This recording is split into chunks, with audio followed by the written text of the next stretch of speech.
All right, so today we have part 2 of section 1.5, negative exponents.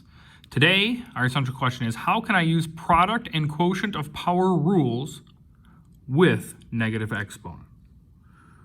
So we're going to really apply and put together all of our rules here to see kind of what we are going to be left with. All right, so as always, we just have our regular rules. So I'm going to give you an example. I don't think we're adding any new vocabulary, just kind of reviewing past stuff. So 5 cubed times 5 to the negative fifth. Okay, so we're going to just follow our rules that we've learned. Okay, now based on this example, this is going to get a little bit more intricate, but the very first step that we're going to do, we're going to leave that one blank. We're going to come back to it. Step 2 tells us to use product of power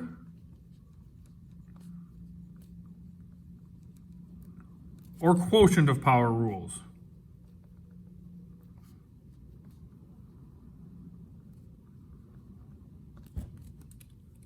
Depending on the type of problem that we see. So this one, obviously, since it's multiplication, it's a product rule. Product rule tells us, if we think back to what we learned in 1.3, we keep the base number the same, which is 5, and we add our two exponents together. 3 plus negative 5. So it's just turning 3 plus negative 5. And that is 5 to the negative second. Oops, to the negative second. Kind of hard to read that in there because I kind of forgot it. So let me make sure we can see it. 5 to the negative second. Okay. From here, we have to do step 3. We have to get rid of the negative exponent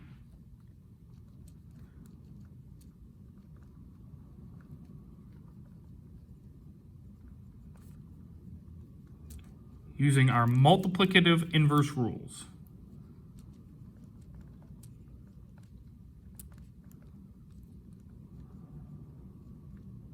I just put multiplicative inverse. We don't have to use rules. Okay, so really this is, remembering back to our previous lesson, it's 5 to the negative second over 1. So if I want to use the multiplicative inverse, this becomes 1 over 5 to the second power. If I wanted to, I could simplify that even more. I could write this as 1 over 25, but it just depends on what they're asking and how much I need to do. All right. So let's look at another example. Example B. X squared over x to the fourth. This is where we're going to use our power or quotient rules. Well, quotient of power is what I need here because it's asking us to divide. So this turns into really x squared minus 4. And x squared minus 4 is x to the negative second. I cannot leave it with a negative exponent. I have to use my multiplicative inverse. So this turns into 1 over x squared. Now, obviously, I can't simplify that anymore due to the fact we don't know what x is.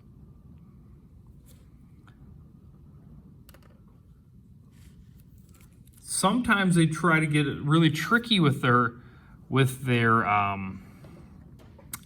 negatives in using our rules.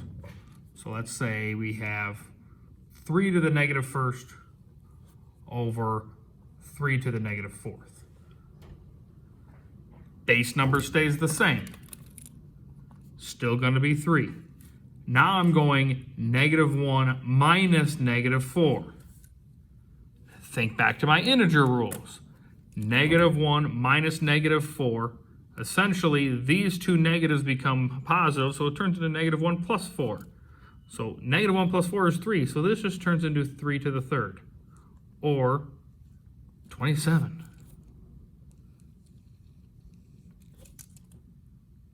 So don't get tricked by the negatives.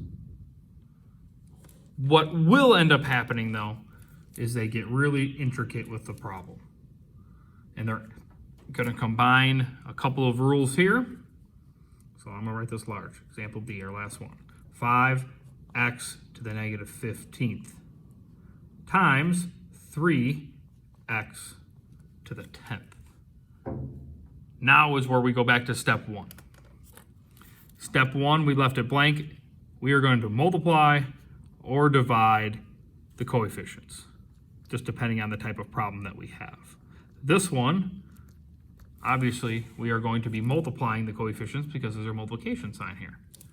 So what that turns into is 15. 5 times 3 is 15. Then step 2 tells me to use product of power or quotient of power. Well, it's multiplying, so I'm going to use my quotient of power. This turns into x to the negative 15th plus 10. Negative 15 plus 10, I have now 15x to the negative 5. Now, this has a base of x. The 15 is just the coefficient.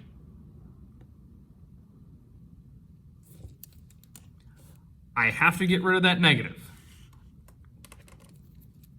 I do that the same way we've been doing it.